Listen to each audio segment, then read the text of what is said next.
saya cintai, manusia yang utama adalah baginda Nabi besar Muhammad Sallallahu Alaihi Wasallam. Sungguh teramat banyak keutamaan yang ada pada diri baginda Nabi. Paling tidak ada beberapa hal yang ingin saya sampaikan. Pertama, keutamaan baginda Nabi. Saudara, ketika Allah menciptakan Nabi Adam sebagai khalifah, Nabi Adam oleh Allah dipersilakan tinggal di dalam surga. Surga lengkap dengan segala fasilitasnya. Apaan aja serba ada. Mau ke Amerika naik jet pribadi ada. Umpama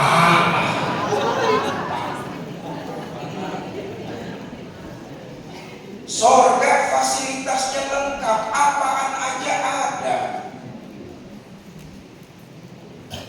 Tapi sejarah mencatat, ulama menuliskan, Nabi Adam walaupun tinggal di sorga, apaan aja serba ada, tapi karena sendirian tetap aja lama-lama kagak enak. Ini manusiawi nih.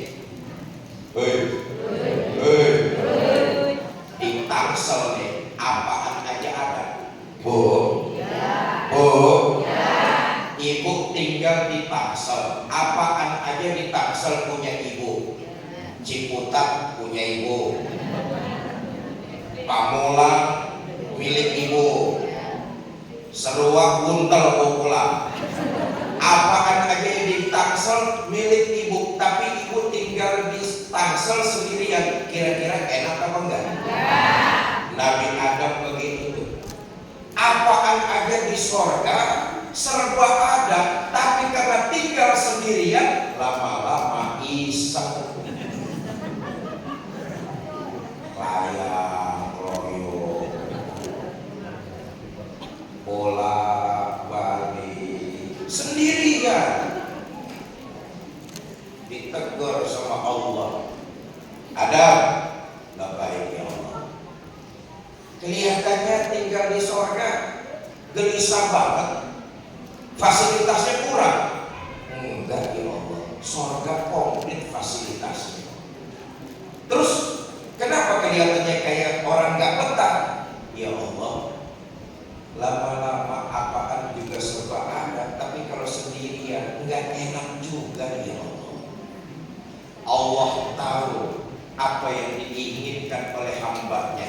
Dari tulang rusuk sebelah kanan Nabi Adam, Allah ciptakan Siti Hawa. Jenisnya sama-sama dari manusia, tapi gendernya berbeda. Nabi Adam laki-laki, Siti Hawa perempuan. Allah ciptakan dari tulang rusuk Nabi Adam berupa manusia, jenisnya wanita, bernama Siti Hawa. Nabi Adam begitu tahu di sebelahnya ada perempuan, bengal. Bengal, orang sini bengal. Begitu Siti Hawa tercipta, Nabi Adam seneng. Kelewatan senengnya, mau main cemek aja Siti Hawa. Nah, ini penyakit orang laki deh. Kagak boleh ngeliat jidat licin. Nabi Adam mau main pegang aja Siti Hawa, Allah larang. Kata Allah, Adam, jangan main pegang sembarangan aja. Kalau memang kamu pengen halal terhadap Siti Hawa, bayar maharnya. Kata Nabi Adam, ya Allah, dengan apa saya menghalalkan Siti Hawa? Maharnya dengan apa ya Allah? Kata Allah, antusolliya ala Muhammadin sallallahu alaihi wasallam. Kamu baca selawat kepada Nabi Muhammad sallallahu alaihi wasallam. Allahu Akbar. Manusianya belum diciptakan, tapi mahar pernikahan Nabi Adam dan Siti Hawa adalah pembacaan sholawat kepada baginda Nabi besar Muhammad sallallahu alaihi wasallam. Satu. Yang kedua, keutamaan baginda Nabi Muhammad. Bapak Ibu saudara-saudara, dalam sejarah kita baca Nabi Adam ketika melanggar perintah Allah memakan buah khuldi, betul kan? Nabi Adam dan Ibu Hawa diusir dari surga. Turun mereka ke alam dunia. Konon sejarah mencatat Nabi Adam istighfar mohon ampun dari kesalahannya selama 300 tahun. Ya Allah, Nabi Adam itu kan salahnya cuma satu, gara-gara makan buah khuldi diusir dari surga. Nabi Adam salahnya cuma satu, gara-gara makan buah khuldi diusir dari surga. Kita sehari semalam bikin 18 keranjang kesalahan, minta masuk surga. Kebalik ini. 300 tahun Nabi Adam istighfar. Apa yang dibaca Nabi Adam? Rabbana zalamna anfusana wa illam taghfir lana. Diabadikan itu dalam Al-Quran. 300 tahun Nabi Adam bertobat kepada Allah sambil membaca ini. Di penghujung tobat Nabi Adam berkata, ya Allah, dengan kehormatan kekasihmu Muhammad, terimalah tobat hamba. Kata Allah, Adam, kamu tahu dari mana Muhammad itu kekasihku? Ya Allah, ketika engkau ciptakan jasad ini, kau tiupkan ruh ke dalam jasad ini, terbukalah mata saya. Sejak saat itu saya memandang di bawah arasmu tertulis dengan jelas kalimat La ilaha illallah Muhammadur Rasulullah. Nama hamba, nama makhluk bergandengan dengan namamu yang mulia tidaklah lain kecuali makhluk itu adalah kekasihmu. Maka dengan kemuliaan kekasihmu Muhammad, terimalah taubat hamba. Sejak saat itu taubatnya Nabi Adam diterima oleh Allah Subhanahu wa ta'ala. Yang ketiga, di antara sekian banyak keutamaan baginda Nabi, Bapak Ibu saudara-saudara, Nabi adalah manusia satu-satunya yang dibangkitkan lebih dulu nanti setelah kiamat. Di akhirat baginda Nabi dibangkitkan lebih dulu. Nanti setelah terjadinya kiamat, alam ini hancur sehancur-hancurnya. Gunung meletus, air laut tumpah ke darat, bumi dibolak-balik. Yang namanya hidup semua pasti akan mengalami yang disebut dengan kematian. Kiamat, hancur alam semesta ini, hancur sehancur-hancurnya. Yang namanya hidup saat itu akan mati semua. Datanglah hari kiamat. Alam ini hancur. Ketika sudah tidak ada lagi kehidupan di alam ini, Allah membangkitkan para malaikat. Yang pertama dihidupkan oleh Allah adalah para malaikat. Allah memerintahkan malaikat Jibril dan malaikat Mikail. Jibril dan Mikail, turunlah kalian ke alam, cari kubur kekasihku Muhammad, bawa naik ke surga. Malaikat Jibril dan malaikat Mikail turun ke alam, cari kuburan baginda Nabi. Ya Allah, alam udah hancur, kiamat sudah terjadi. Nyari kuburan, jangankan nyari kuburan, nyari Ciputat Timur aja susah.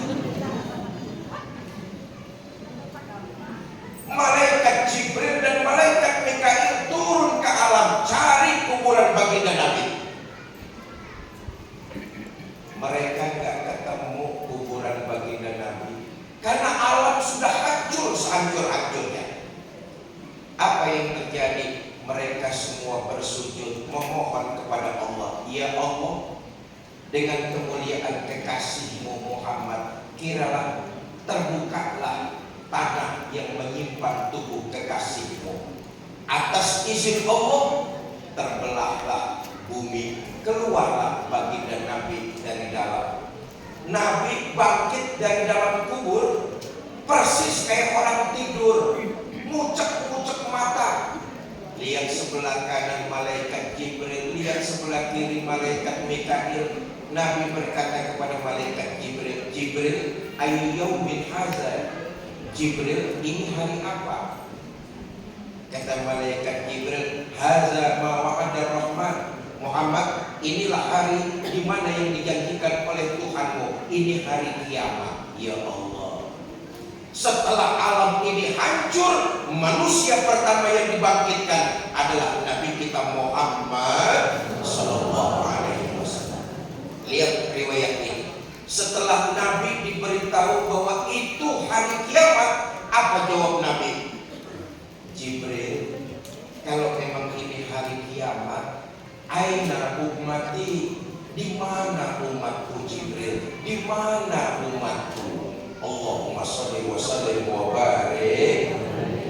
Dibangkitkan lebih dulu sebelum orang-orang lain dibangkitkan. Nabi yang dibangkitkan lebih dahulu, tapi yang ditanyain sama Nabi adalah umatnya.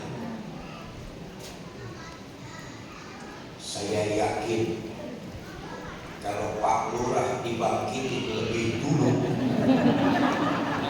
pasti yang ditanyain bininya.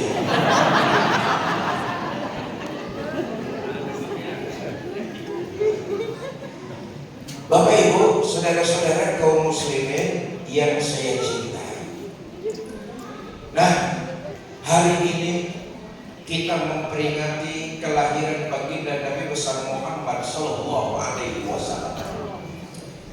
Sejarah pun mencatat, tidak ada seorang pemimpin pun di dunia ini yang cintanya kepada umat dan rakyat dari dunia sampai akhirat kecuali Nabi kita Muhammad Sallallahu Alaihi Wasallam.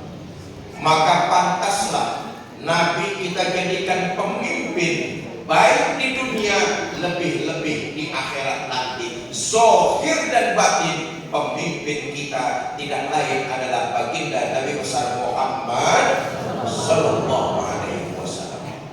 Cintanya kepada umat dan rakyat jangan diragukan lagi. Zahir dan batin dari dunia sampai akhirat. Di dunia Nabi cinta kita, di akhirat Nabi bela kita. Sekarang kita lihat,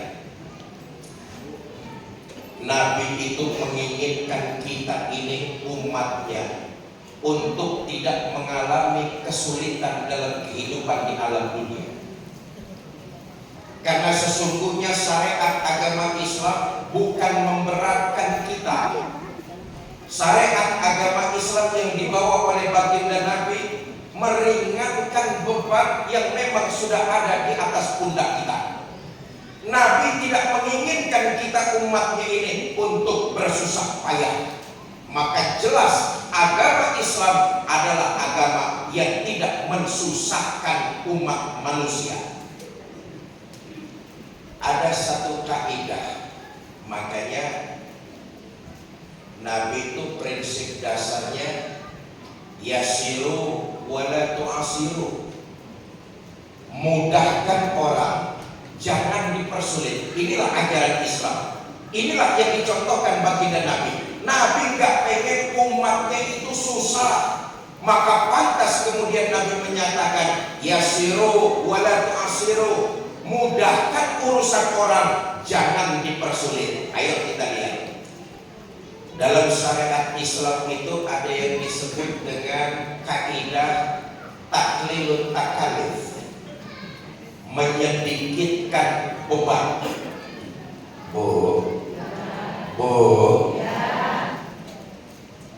Taklilun takalif, menyedikitkan beban.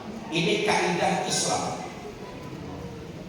Islam tidak menginginkan pemeluknya untuk bersusah payah. Apa maksudnya? Taklilun takalif, menyedikitkan beban itu begini. Kalau kemampuan kita mengerjakan ibadah berkurang, penekanan terhadap ibadah itu pasti ikut menurun. Saya ulangi, yang disebut taklilut takalif itu, kalau kemampuan kita mengerjakan ibadah berkurang, otomatis penekanan terhadap ibadah itu ikut menurun. Contoh, sholat itu hukum asalnya wajib berdiri, betul atau tidak? Pak, saya sholat kalau berdirinya terlalu lama, dengkul saya gemeteran, Pak. Boleh nggak saya sholat sambil duduk? Boleh apa enggak? Taklilut takalif, menyedikitkan beban, boleh. Kenapa? Kemampuan berkurang, penekanan terhadap ibadah itu ikut menurun. Ini bukti Islam tidak memaksakan, sesuai dengan kemampuan pribadi kita masing-masing. Pak, saya sholat kalau duduknya terlalu lama, pantat saya ambil, Pak. Boleh nggak saya sholat sambil berbaring? Boleh. Kenapa? Kemampuan berkurang, penekanannya ikut menurun. Boleh sholat sambil berbaring. Pak, saya kalau sholat berbaringnya terlalu lama, pinggang encok, Pak. Boleh nggak saya sholat pakai isyarat? Boleh. Luar biasa Islam. Hukum asalnya sholat wajib berdiri. Kalau nggak sanggup, boleh duduk. Kalau nggak sanggup, boleh berbaring. Kalau nggak sanggup, boleh pakai isyarat. Kalau pakai isyarat masih nggak sanggup, cepat-cepat bawa ke masjid, kita sholatin rame-rame. Innalillahi wa inna ilaihi raji'un. Yasiru wa la tu'asiru. Kalau kemampuan mengerjakan satu ibadah berkurang, penekanan terhadap ibadah itu ikut menurun. Nabi menyebarkan Islam, mengajarkan syariat agama kepada kita umat Islam ini bukan untuk menyulitkan, tetapi sesungguhnya syariat Islam mempermudah kehidupan kita. Bapak Ibu, saudara-saudara kaum muslimin yang saya cintai. Nah, dengan memperingati Maulid kelahiran baginda Nabi besar Muhammad Sallallahu Alaihi Wasallam, harapan kita semua agar makin bersemi lagi rasa cinta kita kepada beliau. Kalau ditanya, di pagi ini yang hadir di Masjid Al-Madani ada 50 orang, 100 orang, 200 orang, 2000 orang, campur yang goib di luar-luar. Kalau ditanya semua, pasti jawabannya cinta sama Nabi. Yakin saya. Betul apa tidak? Maaf, ini autokritik, nggak apa-apa. Kita ngomong turu-turu umat Islam, jadi autokritik itu bagus, supaya kita bisa introspeksi. Nah, ini dia nih, saudara. Yang namanya introspeksi itu mencari kelemahan di dalam diri sendiri, mencari kekurangan diri sendiri, itu introspeksi. Kalau cari kesalahan keluar paling gampang. Kagak perlu pakai belajar kalau nyari kesalahan keluar. Siapa aja salah-salahin. Betul apa enggak? Betul. Makanya dulu saya diajarin sama abah saya begini, Fikri, kalau kamu mau jadi manusia dewasa, carilah kesalahan ke dalam dirimu sendiri. Itu abah saya tuh, Allah yarham Ki Haji Zainuddin MZ, ngajarin kayak begitu. Abah saya. Abah saya. Ibu kenal Ki Zainuddin? Kenalan di mana?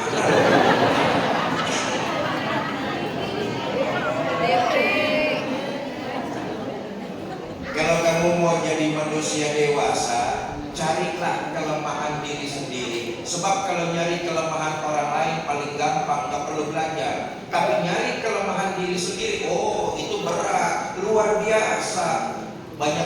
pandai mencari kesalahan orang lain, tapi tutup mata dengan kesalahan diri sendiri. Dan perlu diingat, hampir sebagian besar masalah yang datang menimpa kita itu karena ulah perbuatan kita sendiri. Cuma karena kita nggak mau nyari kelemahan dan kekurangan, kita lebih senang nyalain orang. Padahal masalah-masalah yang kita hadapi itu datang karena perbuatan dan ulah kita sendiri. Tapi kita senangnya nyalain orang lain. Betul apa enggak? Sama dulu ada seorang suami datang ke dokter THT, telinga, hidung, tenggorokan, konsultasi. Pak dokter, istri saya kalau saya ngomong mesti berulang-ulang, pendengarannya terganggu Pak dokter. Ini suami nyangka istrinya tuli, karena beberapa kali ngomong nggak dijawabin. Pak dokter, istri saya kalau saya ngobrol, kalau saya ngomong sering banget nggak dengar. Ini jalan keluarnya bagaimana Pak dokter? Kata dokter, terapi aja dulu Pak. Terapi bagaimana?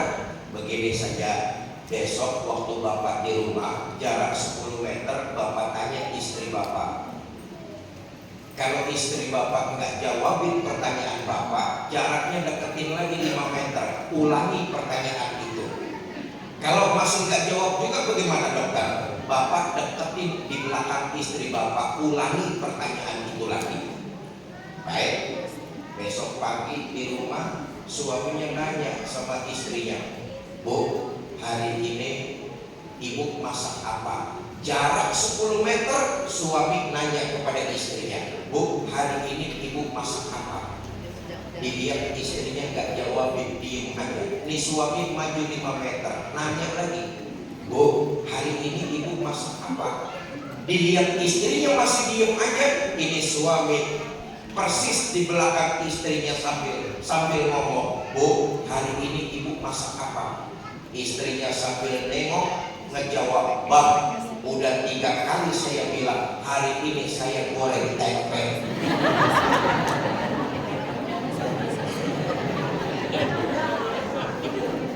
Saudara, apa yang terjadi? Disangka istrinya yang tuli, padahal lakinya yang budak. Kita begitu kan? Kita seneng banget nyalain orang lain. Kita seneng banget ngambil hitamin orang lain. Padahal kesalahan itu, masalah itu ada pada diri kita. Betul atau tidak? Introspeksi, autokritik. Nah, saya kembali lagi.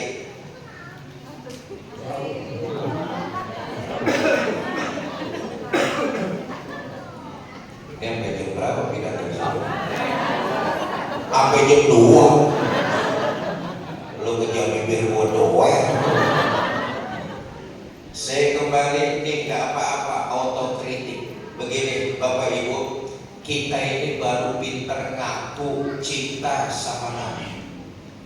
Kita ini baru pinter ngaku sebagai umat Nabi. Apa nggak boleh? Boleh. Yang namanya ngaku mudah murah. Siapa juga bisa tiba ngaku. Persoalannya di akhirat nanti kita diaku apa enggak sebagai umat baginda Nabi Muhammad SAW. Itu yang jadi persoalan utama. Kalau cuma ngaku mas siapa juga bisa. Betul apa enggak? Sama juga begini nih, Bu. Bu. Ibu kenal sama Presiden Jokowi? Aku. Jokowi kenal sama ibu? Kasihan. Enggak temen. Apa bedanya sama kita? Kita nih baru pinter ngaku umat baginda Nabi Muhammad SAW. Tapi persoalannya saudara, lagi-lagi saya katakan, di akhirat nanti kita diaku apa tidak sebagai umat beliau. Nah, Kalau kita pengen diaku sebagai umat Nabi Muhammad, pertama, jalankan syariat agama, yaitu berupa ibadah sholat. Ibadah-ibadah yang lain Allah turunkan melalui perantara malaikat Jibril, tapi khusus ibadah sholat, Nabi sendiri yang mendapat undangan langsung menghadap Allah dan menerima perintah sholat 5 waktu. Betul atau tidak? Betul. Pantas dalam kesempatan lain Nabi mengatakan, awwalu ma yuhasabu bihil abdu yaumal qiyamah as-sholat. Amalan pertama yang nanti di akhirat bakalan ditanya, amalan ibadah sholat. Yakinlah, ratusan orang yang pagi ini hadir maulid di akhirat nanti akan ditanya tentang sholat kita masing-masing. Kamu siapa? Saya Pak. Saya siapa? Saya pengikutnya Nabi Muhammad. Benar? Benar Pak. Baik, kalau kamu ngaku jadi pengikut Nabi Muhammad, ciri pengikut Nabi Muhammad itu rukaan sujada, mendirikan sholat. Dulu waktu tinggal di Pamulang Timur pernah sholat? Pernah. Berapa banyak? Enggak banyak-banyak Pak, setahun cuma 2 kali. Ada orang sini sholatnya kayak begitu? Ada? Yang mana orangnya? Bapak Ibu, saudara-saudara, nah kita lihat lagi sejarah hidup baginda Nabi. Namanya maulid, membaca dan menerangkan sejarah Nabi. Manusia yang dosanya sudah mendapat jaminan ampun adalah Nabi kita Muhammad Sallallahu Alaihi Wasallam. Betul atau tidak? Dosa dan kesalahannya sudah mendapat jaminan ampun dari Allah. Tapi sejarah kita baca, Nabi itu kalau sholatnya luar biasa. Ya Allah, dosanya sudah mendapat jaminan ampun, tapi sholatnya malah makin luar biasa. Kalau ada orang Pamulang Estet, ini perumahan Pamulang Estet. Kalau ada orang Pamulang Estet, dosanya sudah mendapat jaminan ampun, saya yakin mulai entar zuhur berhenti sembahyang.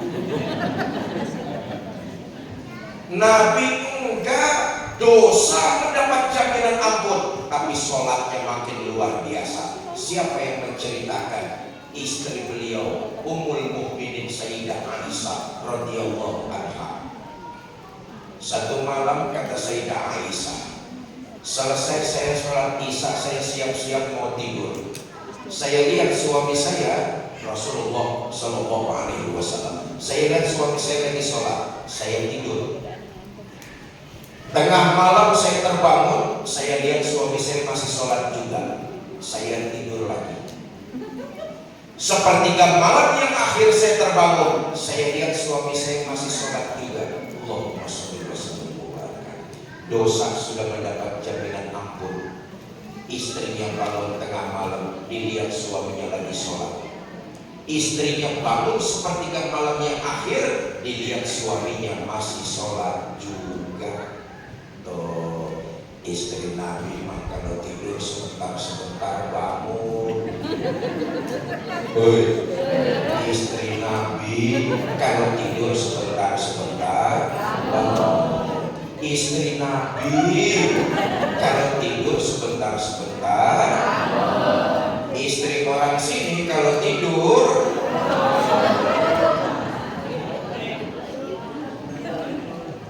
kata Sayyidah Aisyah, saya tungguin suami saya sholat.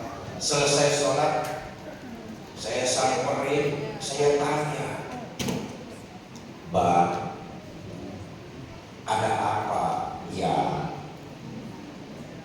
oh Nabi itu kalau sama istrinya tipe suami romantis. Lihat lagi sejarah Nabi kalau manggil Sayyidah Aisyah, ya Humairah, hari yang kemerah-merahan. Kenapa? Pipinya Sayyidah Aisyah putih kemerah-merahan. Nabi kalau manggil istrinya romantis. Bahasa anak sekarangnya, ada apa Bel? Kira-kira begitu dah. Ini ngajarin kita nih para suami nih, Pak,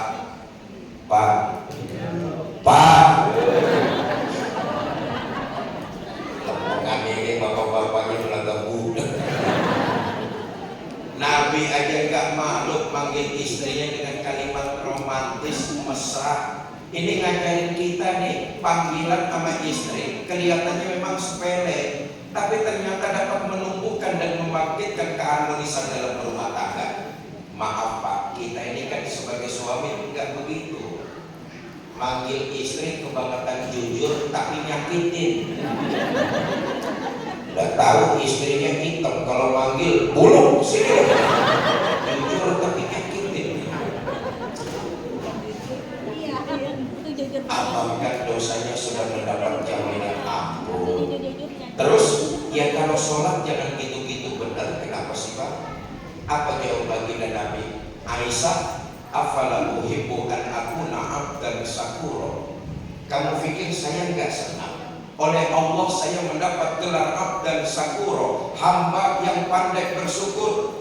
Makin diampuni dosa saya, makin saya bersyukur kepada Allah. Makin diampuni kesalahan saya, sujud dan sholat saya makin saya tingkatkan. Bapak Ibu, saudara-saudara, sekarang kita lihat korelasinya. Islam adalah agama yang rahmatan lil alamin. Nabi kita Nabi Muhammad punya predikat Nabi yang rahmatan lil alamin. Maka kita umat Islam, ayo kita berusaha sekuat tenaga sesuai dengan kemampuan kita. Jadilah masing-masing kita umat yang rahmatan lil alamin. Artinya apa? Ibadah sholat yang sehari semalam 5 kali kita kerjakan dalam kehidupan sosial bermasyarakat mesti kita terjemahkan. Maaf ya, maaf. Lagi-lagi ini autokritik. Masih banyak di antara kita yang terjebak kepada soleh secara individual. Padahal Islam agama yang rahmatan lil alamin, menghendaki pemeluknya bukan cuma soleh secara individual, tapi soleh secara sosial. Bagaimana artinya? Ibadah yang dikerjakan diterjemahkan dalam kehidupan sosial bermasyarakat. Ia mampu bertransformasi menjadi manusia yang bermanfaat. Ini rahmatan lil alamin.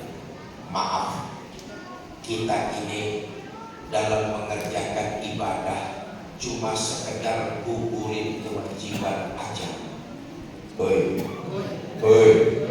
Kita ngerjain ibadah cuma sekedar gugurin kewajiban aja. Sholatnya tekun, tapi ngomongin tetangga hobi. Ada orang sini kayak begitu? Ada? Ada. Kompleks sebelah sono. Orangnya sholatnya tekun, tapi gosip jalan terus. Kompleks sebelah sono. Kompleks sebelah sono. Saya tanya, orangnya pindahan dari kompleks ini.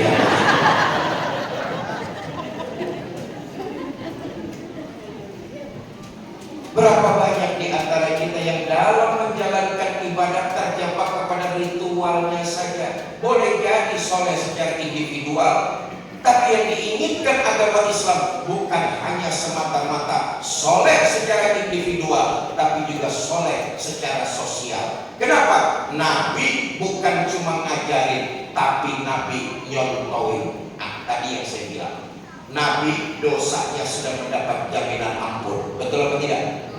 Nabi sholatnya sempurna. Nabi sholatnya paling sempurna. Sekarang kita lihat dalam kehidupan sosial bermasyarakat. Tapi di tengah-tengah masyarakat, Nabi jadi manusia yang paling bermanfaat. Inilah ibadah yang kita kerjakan harus membuat kita bukan cuma soleh secara individual, tapi juga juga soleh secara sosial. Di tengah masyarakat kita jadi manusia yang bermanfaat, rahmatan lil alamin.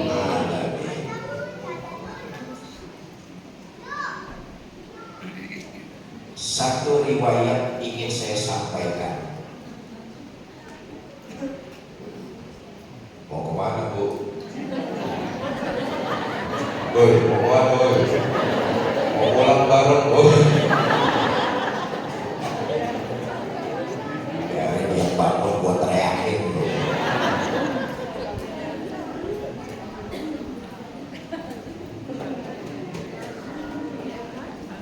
Kalau ibadah yang kita kerjakan tidak terjebak hanya sekedar menggugurkan kewajiban, maka nilai-nilai ibadah yang kita lakukan harus kita terjemahkan dalam kehidupan bermasyarakat. Artinya apa? Gampangnya begini dah.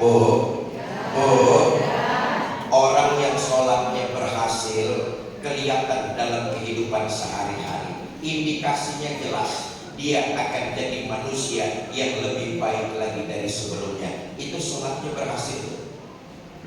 Dengan bahasa yang sederhana, mohon maaf, orang yang sholatnya berhasil, indikasinya jelas dalam kehidupan sehari-hari dia akan menjadi manusia yang lebih baik lagi.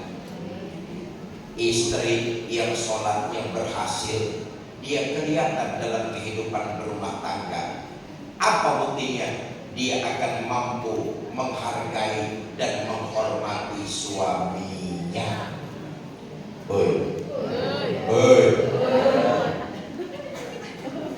Kalau istri sholatnya berhasil, maka kalau dia mau kemana-mana pasti dia akan minta izin suaminya.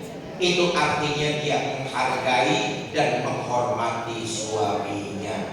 Izin sama suami, cium tangan suaminya. Bu, tadi mau ngaji izin gak sama suaminya? Cium tangan suaminya.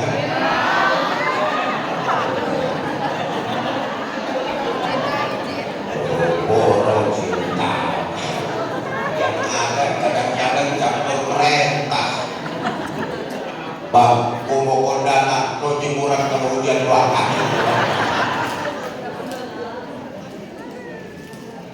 Saya katakan tadi itu, seorang istri kalau dia sholatnya berhasil, maka kelihatan, indikasinya jelas, dia jadi manusia yang lebih baik lagi. Artinya apa? Dalam kehidupan berumah tangga, dia akan mampu lebih menghormati dan menghargai suaminya.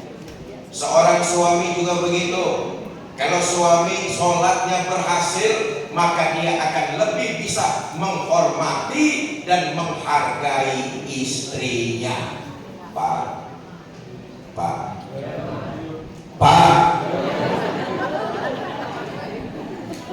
Nabi itu paling mengerti tentang istrinya. Ini dibentuk lewat karakter ibadah sholat. Karena Nabi memahami betul kondisi istrinya itu. Jadi istri itu ribet, sulit, susah. Maaf Pak, kita capek mencari rezeki di luar rumah. Panas kagak kehujanan, hujan kagak kepanasan.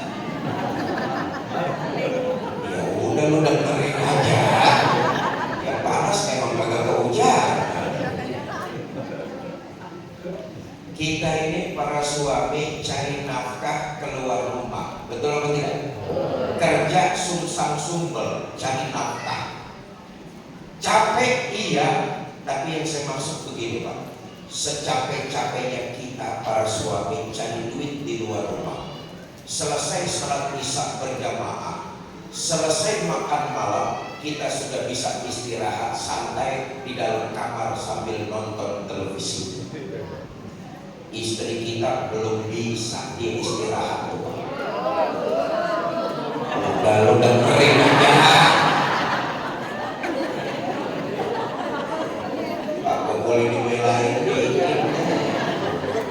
Secapek-capeknya kita jam 9 kita habis makan malam, kita bisa nyantai nonton TV sambil tiduran di dalam kamar. Istri kita belum bisa. Dia harus ngapain? Ngajarin anak kita bikin PR. Betul ya Bu ya? Sampai jam 11 malam, bikin PR itu bukan pekerjaan gampang, diperlukan keuletan dan kesabaran. Kita ini orang laki ulet sama sabarnya rada kurang. Benar-benar gak? Coba lihat.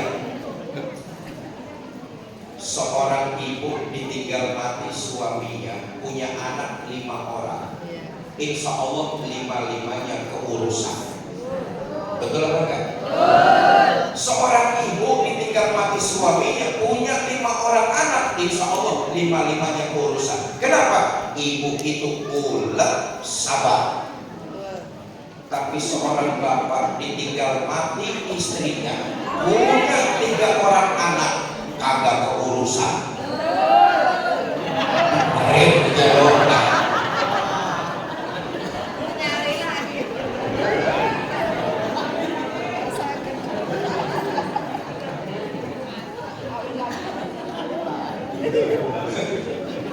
Bapak Ibu, saudara-saudara kaum muslimin yang saya cintai, saya garis bawahi begini.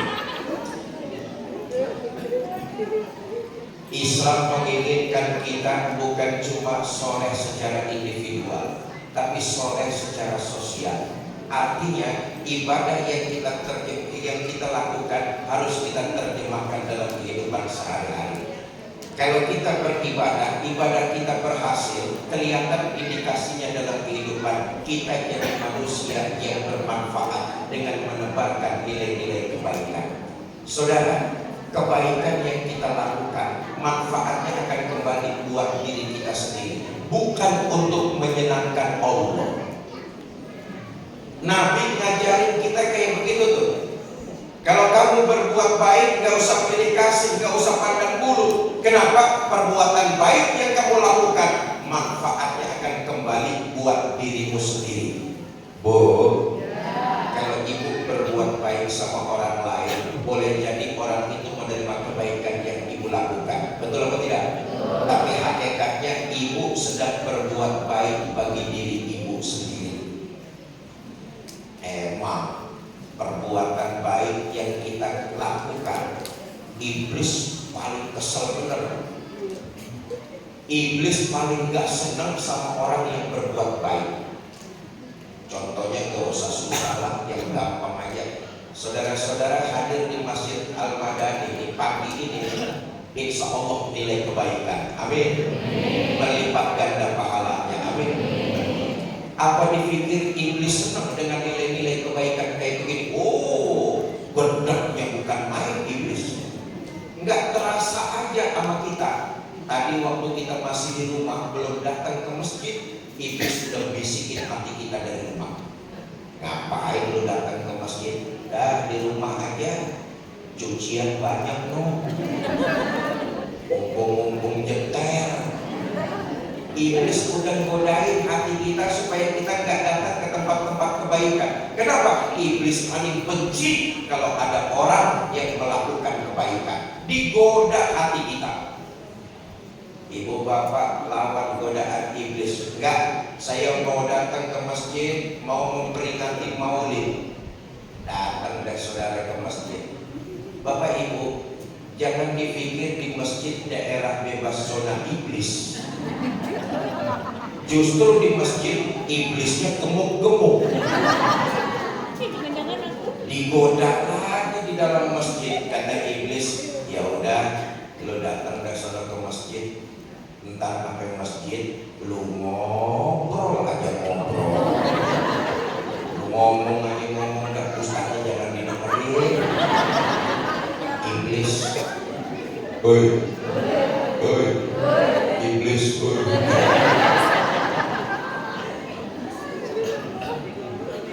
Saudara jihad lawan lagi godaan iblis. Enggak, saya mau datang ke masjid, mau diem nyari kebaikan, dengerin ceramah ustaznya. Iblis gak bakalan nyerah tuh, digoda lagi hati kita. Kata iblis, ya udah, lu ntar ke pengajian gak usah ngobrol, dan lu diem aja, duduk cari senderan, cuma mules.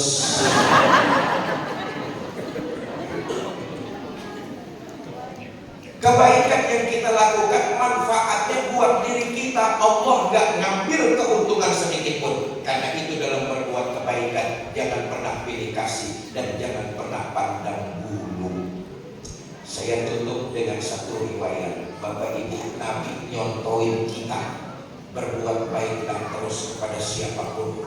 Jangankan kepada orang lain suku, jangankan kepada orang lain bahasa, kepada orang lain agama. Nabi mencontohkan agar kita terus berbuat kebaikan karena bernilai ibadah di sisi Allah Subhanahu. Dahulu di sudut kota Madinah ada Yahudi tua buta. Nabi datang ke sana berbuat baik. Apa yang dilakukan Nabi? Nabi nyuapin makanan. Lagi enak-enaknya Yahudi ini disuapin makanan. Karena dia buta, cuma ngandelin pendengaran. Dengar di depannya ada orang lewat, Yahudi berdiri pidato. Bas, yang barusan lewat di depan saya, hati-hati kalau ketemu Muhammad. Jangan dipercaya omongannya, Muhammad tukang bohong. Padahal yang lagi nyuapin dia junjungan kita baginda Nabi besar Muhammad Sallallahu Alaihi Wasallam. Berhenti Nabi berbuat baik? Enggak. Baperan Nabi? Enggak. Nabi terus nyuapin dengan penuh kelembutan. Saudara, kalau niat kita berbuat baik, ada orang yang komentarin kita macam-macam, lebih baik nggak usah dieroin. Kalau kita niat berbuat baik, ada komentar orang macam-macam tentang diri kita, janganlah kita lalu menjadi kendur semangatnya. Teruslah berbuat kebaikan, karena sesungguhnya hanya Allah saja yang tahu. Besok Nabi datang lagi ke situ, nyuapin lagi Yahudi tersebut. Lagi enak-enaknya disuapin, Yahudi dengar di depannya ada orang lewat, berdiri lalu pidato. Mas, yang barusan lewat di depan saya, hati-hati ya. Kalau ketemu Muhammad, jangan dipercaya omongannya, Muhammad tukang sihir. Nabi terus nyuapin dengan penuh kelembutan, cinta dan kasih sayang. Allahumma sholli wa sallim wa barik. Saudara, beda agama, beda kampung, beda bahasa, bahkan Nabi dihina, Nabi tetap berbuat baik kepada orang tersebut. Saya tanya nih, kira-kira jamaah Masjid Al-Madani masih mau nyuapin nggak kalau yang disuapin caci maki kita? Nah, suapin aja, cuma makanannya campurin racun gitu. Nah, Bapak Ibu, saudara-saudara, kesimpulan saya, sholat ibadah ritual yang kita kerjakan jangan cuma sekedar kita mengukurkan kewajiban, tapi sholat yang berhasil kelihatan indikasinya dalam kehidupan sehari-hari. Karena memang sesungguhnya Islam bukan mencetak individu soleh secara individual, tapi juga soleh secara sosial. Orang yang sholatnya berhasil kelihatan dalam kehidupan sehari-hari, dia mampu menjadi manusia yang lebih bermanfaat lagi. Bapak Ibu, ini saja yang dapat saya sampaikan. Terima kasih atas segala perhatian. Mohon maaf atas segala kekurangan. Wallahul muwaffiq ila aqwamit thoriq. Assalamualaikum warahmatullahi wabarakatuh.